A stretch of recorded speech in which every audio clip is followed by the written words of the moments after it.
Caros amigos telespectadores, graça e paz a todos vocês, em nome de Deus, o Pai, e de seu Filho Jesus. Nós vamos hoje falar sobre um assunto no qual a grande maioria dos cristãos falha, qual seja, crescendo na graça. Crescendo na graça, o que é isso?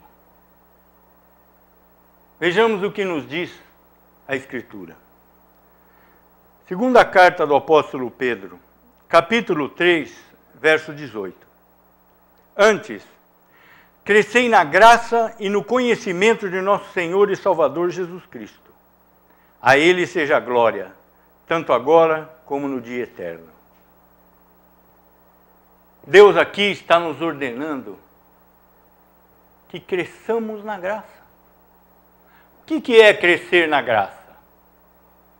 Crescer na graça é fazer caridade, ficar de joelho em cima do grão de milho, andar em cima do caco de vidro, atravessar a fogueira descalço. O que é crescer na graça?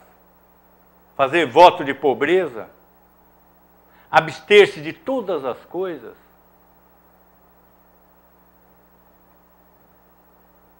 O que é esse crescimento na graça que Deus ordena? Veja bem que aqui o apóstolo nos diz o seguinte: antes, crescei na graça e no conhecimento. Então, você tem duas formas de avançar no cristianismo. Muitas pessoas são recém-convertidas e ficam perdidas. O que eu tenho que fazer? E essas pessoas, infelizmente, não recebem uma orientação correta. Toda pessoa que se converte verdadeiramente sente uma necessidade de caminhar nesse sentido, de crescer na graça. Tem duas formas de crescer. Como um carvalho plantado no meio da floresta com raízes profundas, que não é abalado pela tempestade, ou como um mofo no canto da parede, crescendo insidiosamente. Como é esse crescimento? Como é esse crescimento? O que são essas raízes sólidas do cristão? Só existe uma forma de crescer na graça de Deus, partindo de um conhecimento real. Quem não conhece a Deus vai estar adorando um fruto da sua imaginação. Agradável ao seu ego? Sim. Satisfaz a sua vaidade? Sim. Mas não é o Deus da Escritura. Nós só temos uma forma de conhecer a Deus, e aquele a quem Ele enviou, que é a Escritura, que é a Bíblia. Não existe outra forma de conhecer a Deus. Sensações, experiências não vão nos levar a lugar nenhum. Vão nos levar a crescer como um mofo no canto da parede, sem raízes, sem luz. Mas esse crescimento, como todas as coisas na vida, tem um começo. Para você empreender uma longa caminhada, você tem que dar um primeiro passo, depois o segundo, depois o terceiro. Você sai de um ponto para chegar no outro ponto. Você tem que ter um começo. Você tem que ter um começo. E esse começo, ele é explicado por Jesus no seu diálogo com Nicodemos. Nicodemos era um mestre em Israel. Ele era fariseu, fazia parte do Sinédrio, e ele veio um dia à noite procurar a Jesus. O que eu faço? ele certamente sentia-se perdido naquela religião formal e legalista, na qual ele participava, na qual ele era sacerdote, ele fazia parte do Sinédrio, que era um órgão máximo de decisão da religião judaica. Mas ele procura Jesus. E Jesus diz a ele o seguinte, João, capítulo 3, verso 3. A isto respondeu Jesus, em verdade te digo que, se alguém não nascer de novo, não pode ver o reino de Deus.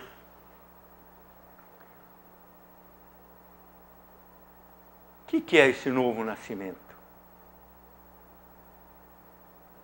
A pessoa começa a falar em uma forma estranha, a pessoa recebe uma visitação espiritual que transforma ele, cai um raio do céu na cabeça do indivíduo e ele, pumba, deixou de ser pecador e virou santo.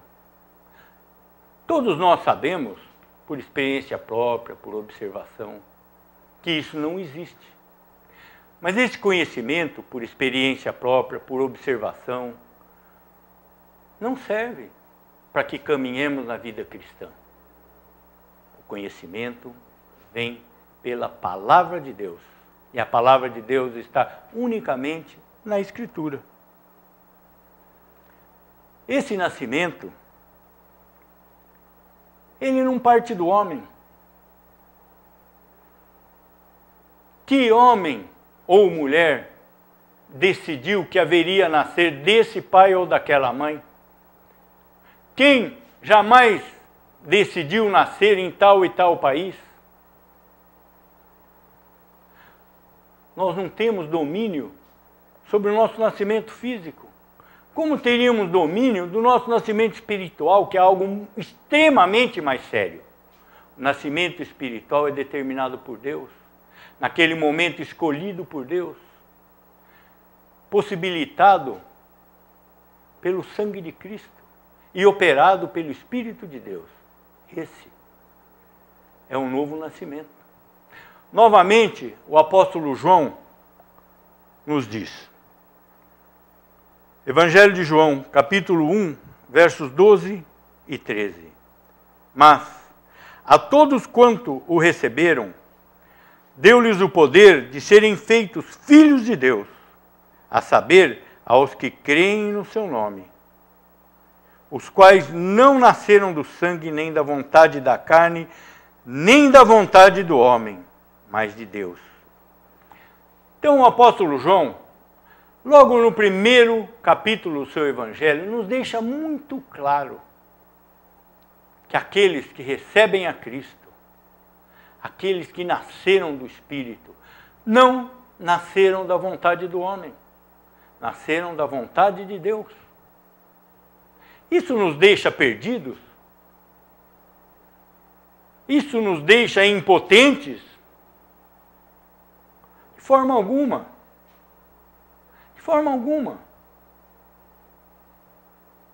Deus vai dar esse novo nascimento àquele que deseja realmente essa graça de Deus. Aquele que confia em si mesmo não vai receber, porque ele vai estar dependendo da vontade do homem. Aquele que anseia em Cristo, que anseia em Deus, esse vai receber. Nós não somos órfãos, não estamos perdidos. Deus coloca na vida daqueles que vão receber a salvação todos os meios que conduzem a essa salvação. Nós não somos órfãos, nós temos Pai. Nós temos um Pai que é Deus. Nós temos um irmão que é Cristo, que olha por nós. E nós temos o Espírito, que opera todas as coisas de Deus nesse mundo terreno. A salvação é Deus vindo de encontro ao homem. Nós vemos isso na parábola do filho pródigo. Quando o filho pródigo dissipa toda a sua fortuna com prostitutas, com coisas do mundo, ele está ali tipificando o pecador perdido, que traz em si o pecado original. Todos somos pecadores. Então ele está ali pecando indiscriminadamente, dissipando sua fortuna. Mas num determinado momento, depois que acabou tudo isso, que ele está no meio da desgraça, o que é essa desgraça do filho pródigo? É o reconhecimento do pecado. É nada mais do que o reconhecimento de que nós somos pecadores e nada merecemos de Deus. Daí ele se arrepende e diz: Pai, pequei contra o céu e contra ti. Ele se constrange perante Deus. O pecado é uma ofensa a Deus.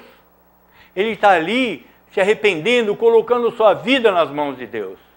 E quando ele volta para casa, o que acontece? Ele chega perto da casa dele e ele não tem coragem. Ele fica ali, parado, estático, sem ação. Ele sabe que ele é um pecador, ele sabe que ele está errado, ele sabe que ele não pode fazer nada para corrigir esse erro. Mas o que acontece? O pai, vendo ele da casa, vem de encontro ao filho. Isso é a salvação. Isso é a salvação. O arrependimento, a necessidade de mudança de vida e a busca de Deus, de maneira humilde, de maneira sincera. Não adianta eu chegar a Deus e falar: eu sou um homem santo, eu tenho justiça própria, eu tenho mérito, você tem obrigação de me salvar. Que é o que as pessoas fazem. Mas não. O que diz o filho pródigo? Eu pequei diante do céu e diante de ti. Não sou digno de ser chamado seu filho. Trata-me como um de seus servos. Essa é a verdadeira contrição, o verdadeiro arrependimento. Aí, então, acontece o novo nascimento. Mas nós não temos como provocar isso. O arrependimento, a contrição vai trazer isso, mas nós não sabemos em que momento. Não é naquele momento em que a pessoa recebe um sacramento, em que ela é batizada, em que ela recebe uma bênção, que ela recebe um perdão de um sacerdote. Isso são coisas inimagináveis diante da Escritura, diante da palavra de Deus. O que nos diz o apóstolo João? Evangelho de João, capítulo 3, verso 8. O vento sopra onde quer. Ouves a sua voz, mas não sabes de onde vem, nem para onde vai. Assim é todo o que é nascido do Espírito. Esse era o dilema de Nicodemos. E é o dilema do homem hoje. Você vai provocar o seu novo nascimento?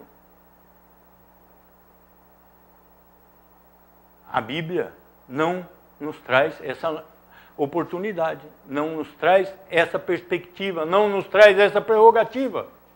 O vento sopra onde quer. Assim é a ação do Espírito. O Espírito de Deus não está sujeito a sacerdotes, a ministros humanos. O Espírito de Deus é Deus. Como Deus é eterno, é infinito, é imutável, é todo-poderoso, é onisciente. Nenhum homem tem domínio sobre Deus, nenhum homem controla a vontade de Deus. O vento sopra onde quer. Então, Nicodemos não entendia isso. Ele era um homem profundamente religioso, ele era fariseu. Os fariseus eram religiosos, eram os donos da religião judaica. Ele fazia parte do mais alto órgão da religião judaica. Mas ele, perdido nas formalidades, nas minúcias da lei, não entendia o que Jesus estava falando. Nicodemos não compreendia, porque o Evangelho de Jesus Cristo não tem a ver com uma religião propriamente dita. O Evangelho de Jesus Cristo é a graça de Deus em Cristo, somente em Cristo. Que diz o apóstolo Paulo, o Evangelho é Jesus crucificado. O Evangelho é a cruz de Cristo. O altar de uma igreja cristã não é aquele púlpito que você está vendo. É a cruz de Cristo, é Cristo. Tudo nesse mundo nos aponta para Cristo. Dentro ou fora de uma igreja, dentro ou fora de uma religião. Quando Salomão inaugura o templo, ele diz: Senhor, nem o céu, nem os céus dos céus podem te conter, quanto mais essa casa que eu fiz. Deus não está contido nas paredes de uma igreja. Deus não está contido nas normas de uma denominação religiosa. Deus é maior do que tudo. Deus é maior que o universo. Deus é maior do que todas as religiões. Deus é maior do que toda a humanidade. A nada podemos comparar a Deus. E esse era o dilema de Nicodemos. Jesus sabia que ele tinha vindo ali para pagar pelo pecado de todos os filhos de Deus. Mas Nicodemos, como um religioso que era, queria ser salvo pelo seu próprio mérito. E esse hoje ainda é o dilema de todo religioso. Jesus veio para salvar pecadores. Jesus veio para pagar por todos os pecados de todos os filhos de Deus. Mas o religioso formal, ele quer ser salvo pelo seu próprio mérito. Esse era o dilema de Nicodemos. Vejamos o que nos diz o profeta Isaías lá no Velho Testamento. Porque muita gente nos diz que o Velho Testamento fala coisas diferentes do Novo Testamento. Que muitas pessoas foram salvas pela lei no Velho Testamento. Isso não é verdade. A filiação de Cristo é eterna. Cristo é o eterno Filho de Deus. Desde antes da fundação do mundo, o livro da vida do Cordeiro estava escrito. O livro da vida do Cordeiro estava escrito, porque Cristo é o eterno Filho de Deus. Cristo intercede pelo seu povo eternamente antes da fundação do mundo. Vejamos o que nos diz o profeta Isaías, lá no Velho Testamento. Isaías, capítulo 65, verso 1. Essas são palavras de Deus. Fui buscado pelos que não perguntavam por mim. Fui achado por aqueles que não me buscavam. A um povo que não se chamava do meu nome, eu disse: eis-me aqui, eis-me aqui. Deus disse a um povo que não chamava pelo seu nome: eis-me aqui, eis-me aqui. Essas coisas todas são muito claras. Pessoas que dizem que leem a Escritura e não entendem, raramente. É verdade. As pessoas entendem, mas não aceitam. Então elas dizem: não entendo. Mas ela entendeu. Porque a Escritura é clara. E o entendimento da Escritura é dado a quem Deus decidiu dar.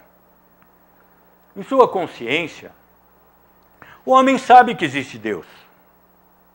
É por isso que existem tantas religiões no mundo. O homem busca um contato com o sobrenatural. Mas o Deus verdadeiro nós só encontramos em um lugar, que é a Escritura. A revelação de Deus é exclusiva, é feita unicamente pela Escritura, pela Bíblia Sagrada. E a única forma saudável e adequada para se louvar a Deus é pela forma como Ele prescreveu. Deus nos diz, através da palavra, através da Bíblia, através da Escritura, que é tudo uma coisa só, como nós devemos adorar a Deus. Jesus ensinou aos seus discípulos a oração dominical. E ele ensinou que todas as nossas petições devem ser dirigidas a Deus o Pai, unicamente em nome de Jesus. Isso é o que nos diz a Escritura. Se você fizer alguma coisa fora disso, você não vai ser ouvido. Jesus nos ensinou que Deus é imutável. Que a vontade de Deus é a mola que move o universo, nada mais, além da vontade de Deus, origina qualquer ato no universo. Todas as coisas que acontecem no universo têm origem única e exclusivamente na vontade de Deus. Na vontade de Deus. Dois corpos não se chocam aleatoriamente no universo, mas pela vontade de Deus. Deus determina o bem e o mal. Ele diz lá em Isaías, eu faço a paz, eu crio o mal. Mal aos nossos olhos, mas na execução do plano eterno de Deus, isso é necessário. Isso é necessário. Deus criou o céu, Deus criou o inferno. O céu é necessário, o inferno é necessário. O céu é para a glória de Deus, o inferno é para a glória de Deus. Não nos cabe contestar as ações de Deus e as determinações soberanas da tua vontade. Agora, o que é esse relacionamento com Deus? De onde deve partir esse relacionamento com Deus? O profeta Oséias, lá no Velho Testamento, diz muito claramente, o meu povo sofre por falta de conhecimento. Essas palavras podem ser trazidas intactas para o dia de hoje. O que nós podemos dizer aos cristãos modernos? O meu povo sofre por falta de conhecimento. Você não tem tempo para Deus? Você não tem tempo para ler a Bíblia? Você não tem tempo para ter esse conhecimento? Conhecendo a soberania e o poder da vontade de Deus, está na hora de pensar o seguinte: eu não tenho tempo para Deus? Ou Deus não está tendo tempo para mim? Deixou do lado. Nós só temos uma forma de nos relacionarmos com Deus: o conhecimento. Vejamos o que nos diz o profeta Oséias. Livro de Oséias, capítulo 6, verso 3. Conheçamos e prossigamos em conhecer o Senhor. Como a alva, a sua vinda é certa, e ele descerá sobre nós como a chuva serôdia que rege a terra. Essa chuva serôdia era a primeira chuva que vinha ali no deserto, no meio das plantações. Era um momento aguardado com ansiedade por toda a antiguidade ali que vivia ali na Mesopotâmia, na Palestina. Então, assim será a vida de Deus. Agora, como você vai se relacionar com alguém que você não conhece? Nós sabemos que nesse mundo terreno, você não consegue se relacionar com uma pessoa. Você tem que conhecer essa pessoa para ter um relacionamento, para dizer, eu conheço essa pessoa. Essa pessoa é minha amiga. Eu vou casar com essa pessoa. Sem conhecer? E por que nós achamos possível nos relacionar com Deus sem esse conhecimento? Por que isso? Esse nascimento espiritual, apesar de acontecer pela vontade de Deus, ele tem que ser buscado pelo cristão.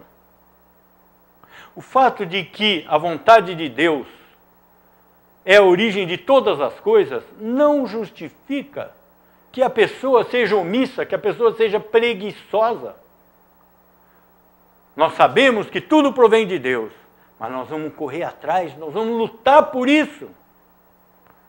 Nós vamos lutar por isso, porque nós sabemos o quê? Que Deus nos ama. Porque o que é o amor de Deus? Ele mandou o seu Filho para morrer em nosso lugar.